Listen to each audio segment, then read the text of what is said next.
శ్రీగురుభ్యో నమః. సభాయే నమః.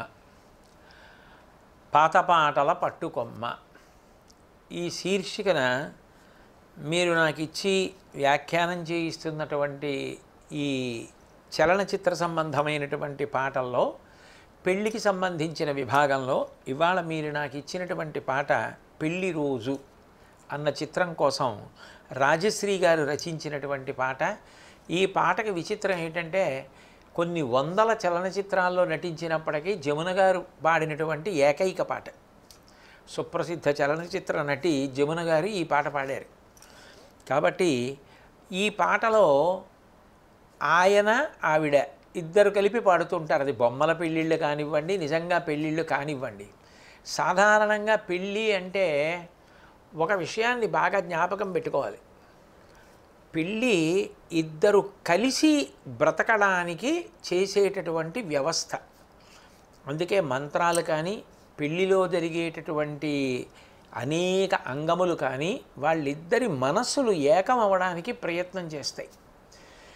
మనసులు ఏకమవడానికి పెళ్ళిలో అంత ప్రయత్నం జరిగితే వాళ్ళిద్దరి మధ్య ప్రారంభంలోనే మనసులు చిన్నపుచ్చుకునేటట్టుగా, వాళ్ళిద్దరి మధ్య అగాధం ఏర్పడేటట్టుగా, వాళ్ళిద్దరి మధ్య కలతలు ప్రారంభమయ్యేటట్టుగా ప్రవర్తించేది కూడా నిజానికి కొన్ని చోట్ల, అన్ని చోట్ల అని నేను అన్నగాని కొన్ని చోట్ల మేము మగపెళ్ళి వారం అన్న భావనతో వెళ్ళేవాళ్ళు, మేము ఆడపిల్లి వారం, మేమేదో అణిగిమణిగి ఉండాలన్న భావనతో ఉండి, మేము ఎప్పుడు కష్టంలో ఉన్నాం, మేము ఇంత చేస్తున్నాం అయినా మెచ్చుకునే వాళ్ళు లేడన్న భావనతో ఉండేవాళ్ళు ఉంటే అది కలతలకి కారణమవుతుంది.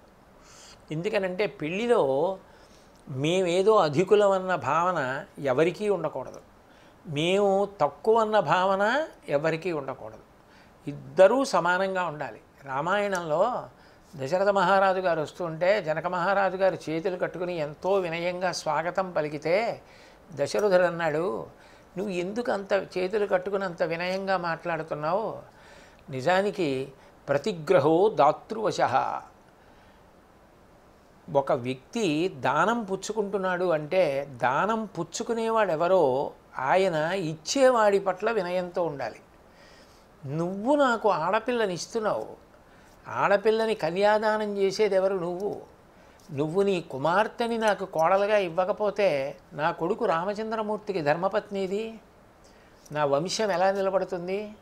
నాకు మనవలేరి, మునిమనవలేరి, నా కొడుకు తరించడం ఎట్లా, యజ్ఞయాగాదులు ఎట్లా చేస్తాడు? ఇచ్చేవాడివి నువ్వయ్యా, పుచ్చుకునేవాడిని నేను కదా వినయంగా ఉండాలి, నువ్వున్నా విందుకని అడుగుతాడు. అది అవగాహన అంటే. ఆ పరస్పర గౌరవం ఉండాలి. అంతేకాని వాళ్ళు తక్కువ వీళ్ళు తక్కువ అని గొడవలు పడ్డం అవి మొదలుపెట్టారనుకోండి, పెళ్ళి అవ్వడం అంటే అయిపోయింది. అయిపోయిన తర్వాత ఆ వధూవరులు తమ జీవనాన్ని ప్రస్థానాన్ని ప్రారంభం చేస్తూనే అదిగో పెళ్ళిలో మీ వాళ్ళు మా వాళ్ళని ఇలా అన్నారట, లేకపోతే మా నాన్నగారిని ఇంత చిన్నబుచ్చారటండి, అలా చిన్నబుచ్చితే పాప ఆయన కళ్ళంబ నీళ్లు పెట్టుకున్నారట అని అన్యమనస్కంగా ఆ అమ్మాయి, వాళ్ళిద్దరు ఏం కలిసి ఉంటారు? వాళ్ళిద్దరు ఏం సంతోషంగా ఉంటారు? నిజానికి మనం ఆడపెళ్లి వారం కానివ్వండి, మగపెళ్లి వారం కానివ్వండి, అంతకుముందు ఏది జరిగినా సరదాకి జరగాలి తప్ప అది వాళ్ళ బాధలు వీళ్ళ భావాలు వ్యక్తం కావడానికి కారణం కావాలి తప్ప చిట్ట చివరికి ఒకటైపోవాలి తప్ప ఏ కారణం చేత కూడా అట్లాగే విడివడి ఉండిపోయి దూరాలు జరిగిపోవడానికి కారణం కాకూడదు. దాన్ని ఎంత అందంగా పాఠం చెప్పారో పెళ్ళిలో. ఇది కూడా చాలా ముఖ్యమైన విషయం సుమా. పెళ్ళి కొడుకు పెళ్ళి కూతురే కాదు, పక్కన ఉన్నవాళ్ళు కూడా అంత ప్రేమగా ఒకళ్ళతో ఒకళ్ళు కలిసిపోతేనే వీళ్ళు కూడా కలిసిపోగలరు, వీళ్ళు కూడా అంత సంతోషంగా ప్రారంభం చేయగలరు జీవితం. లేకపోతే వాళ్ళకి ప్రారంభం చేయడానికి అవకాశం ఉండదు. దాన్ని ఎంత అందంగా చూపించారో ఈ పాటలో.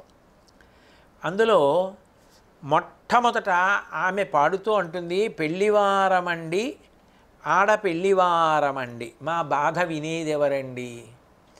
మేము పెళ్ళివారం, మేము ఆడపెళ్ళివారం, మాకు బాధలు ఎక్కువ.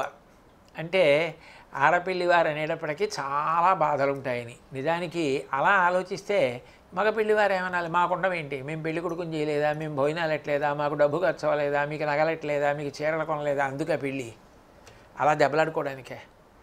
ఎంతో సంతోషంగా చేసుకోవాలి. కాబట్టి ఆమె ప్రారంభం చేస్తూ అంది, పెళ్లివారమండి ఆడపెళ్లివారమండి మా బాధ వినేదెవరండి. అంతవరకే చెప్పనిచ్చి ఆయన ఎత్తుకున్నాడు. ఎత్తుకుని మగ పెళ్లివారి తరపున ఆయన అన్నాడు, పెళ్లివారమండి మగ పెళ్లివారమండి మా పాటలు వినేదెవరండి. మేము ఎక్కడి నుంచో తరలి పెళ్ళికి వచ్చాం, ఇక్కడికి వచ్చాక మేము ఎన్ని కష్టాలు పడుతున్నామో ఎవడు పట్టించుకునేవాడు. మా పాటలు వినేదెవరండి, ఉడికి ఉడకని వడ్డనలు చాలీ చాలని కట్నాలు. ఉడికి ఉడకని వడ్డనలు. మా వాడు అమాయకంగా పెళ్ళికి ఒప్పేసుకున్నాడు, వాడు ఇప్పుడు ఎంతో సంతోషంగా ఉన్నాడు, మా మాట ఇంకా వాడు వెండు, అది మీకు అలుసైపోయింది, అందుకని మమ్మల్ని మీరు పట్టించుకోవట్లేదు. ఆ పెట్టే ఒక్క పూట భోజనమో 2 పూటల భోజనాలు కూడా ఉడికి ఉడకని వడ్డనలన్నీ వడ్డిస్తున్నారు. ఆ అన్నం సరిగ్గా ఉడకలేదు, కూర ఉడకలేదు. వడ్డనలు కూడా, వడ్డనలు ఉడికి ఉడకకుండా ఉంటాయా అంటే చాలీ చాలక పెట్టడం ఉడికి ఉడకని వడ్డనై. అందుకని పదార్థము ఉడికి ఉడకలేదు, పెట్టింది చాలీ చాలక. అంటే కొద్ది కొద్దిగా వడ్డం చేయడం. 10 మాటలు అడగాలి తప్ప ఒక మాట కడుపు నిండా సరిపోయేటట్టు వడ్డన చేయట్లేదు.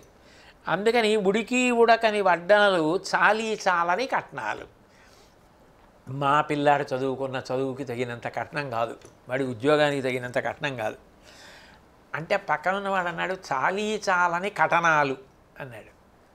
అదొక్కటి అలా పలకడం ఎందుకు అంటే దాని గురించి గట్టిగా మాట్లాడితే కటకటాల వెనక్కి కూడా వెళ్ళవలసి వస్తుంది. అందుకని చాలీ చాలని కట్నాలు అంటే చాలీ చాలని కటనాలు, కటకటాల వెనక్కి తీసుకెళ్ళిపోగలదు గట్టిగా మేము మాట్లాడితే.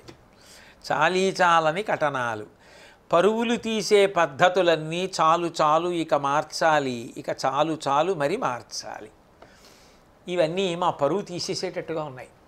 మేము ఎంత గొప్పవాళ్ళం, మా స్థాయికి తగినట్టు ఎంత గొప్ప వాళ్ళు మాకు స్నేహితులు, ఎంత గొప్ప బంధువులు, మా వాళ్ళల్లో ఎంతంత వాళ్ళు ఉన్నారు, వాళ్ళకి ఇదే చేసేది. కాబట్టి ఈ పద్ధతులు మీరు మార్చుకోవాలి అన్నాడు మగ పెళ్లివారి తరపున. ఆమె అంది, అడిగిన రొక్కం కక్కాలి.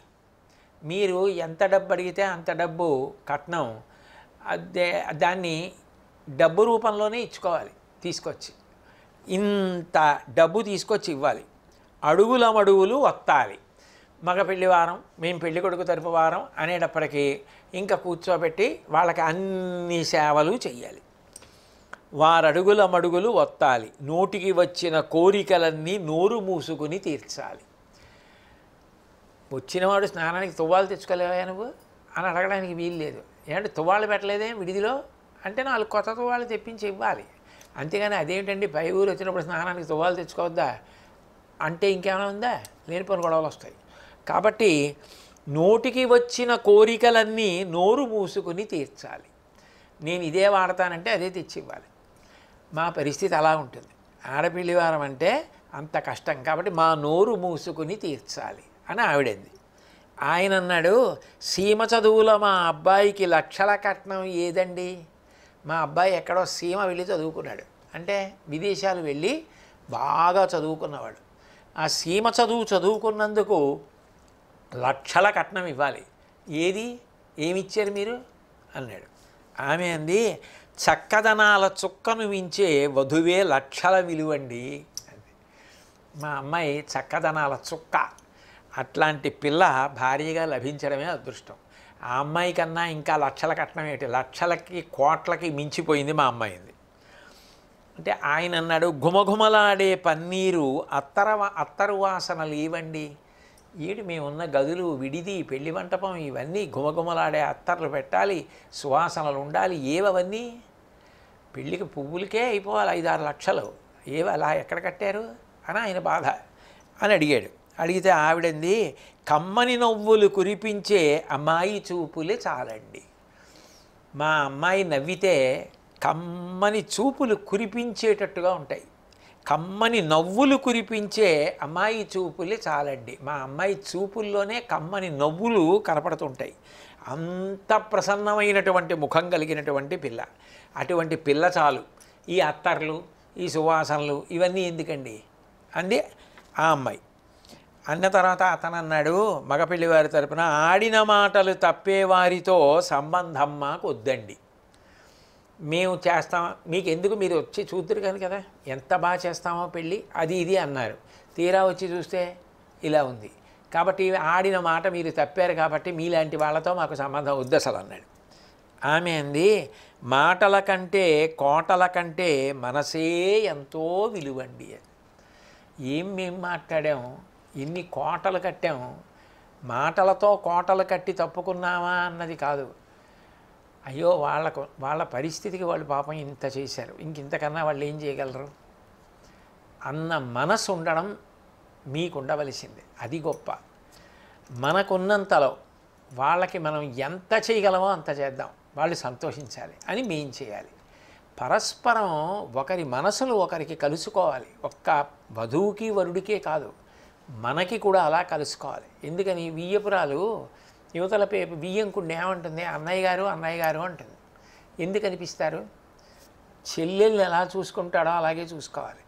అలా పిలిపించడం వెనక ఉన్న ఉద్దేశం ఏంటంటే, ఇంకా మళ్ళీ చెల్లెమ్మ అని వియ్యపురాల్ని పిలిచిన తర్వాత ఇంకా నువ్వు అది ఇది ఏమడుగుతావు, అన్నయ్యలాగే నిలబడాలి.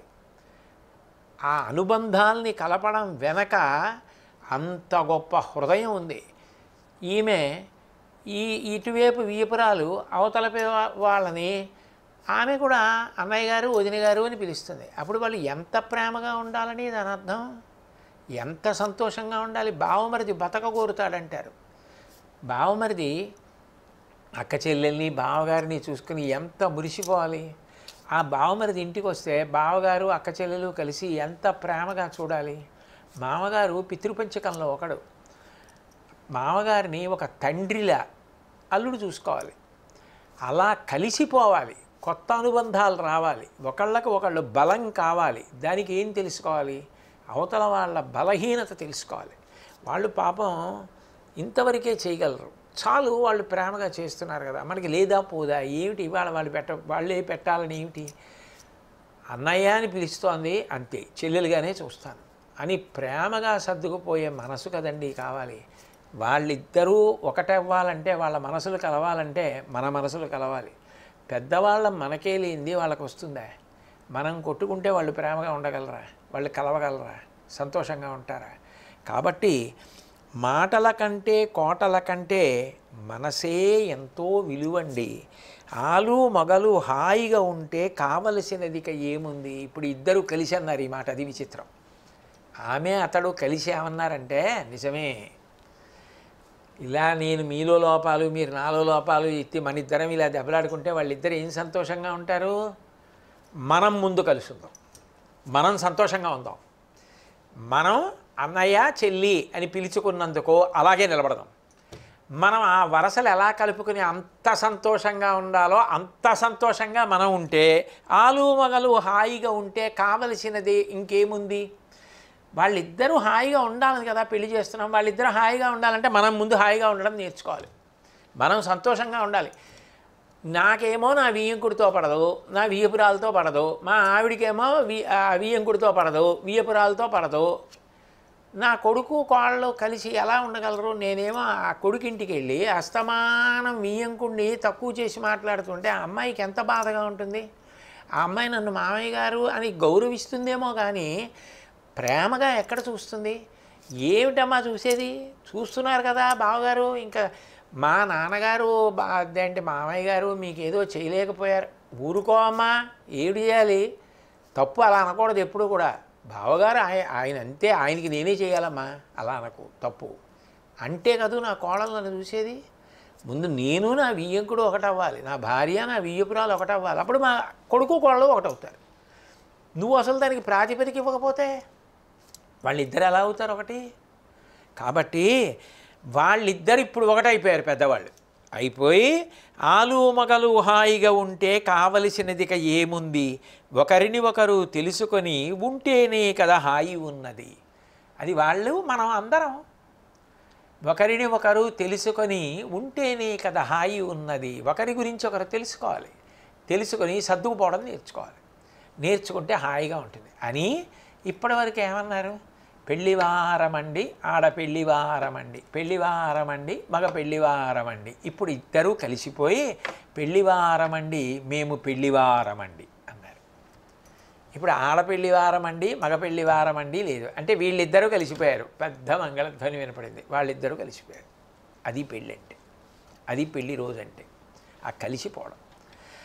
దాన్ని పెద్దల వైపు నుంచి కూడా పిల్లలకు అలవడానికి ఎలా ప్రవర్తించాలో, ఎలా బతకాలో ఎంత అందంగా నేర్పారండి ఈ పాటలో. పెళ్లి రోజు అన్న పాటలో ఒక పెళ్ళికి ఎన్ని కోణాలు ఉంటాయో, ఎన్ని ద్వారాలు ఉంటాయో, ఎన్ని పారిశ్వాలు ఉంటారో అన్ని రకాలుగా ఎంచుకున్నారు మీరు పాటలో. తప్ప ఏ ఒక్క పాట వేరొక పాటతో సంబంధం లేదు. ఒకటి పెళ్లికి ముందు గౌరమ్మ తల్లి గౌరమ్మ తల్లి అని కన్య చేసే పూజ అయితే, ఒకటేమో పెళ్లి కల్పం అయితే, ఒకటేమో పెళ్లిలో పెద్దవాళ్ళ ప్రవర్తించవలసిన విధానం అయితే. ఎంత బాగా ఎంచుకున్నారండి, మీ ప్రజ్ఞని నేను మెచ్చుకోవలసిందే. ఏదైనా ఈ పాట వరకు స్వస్తి.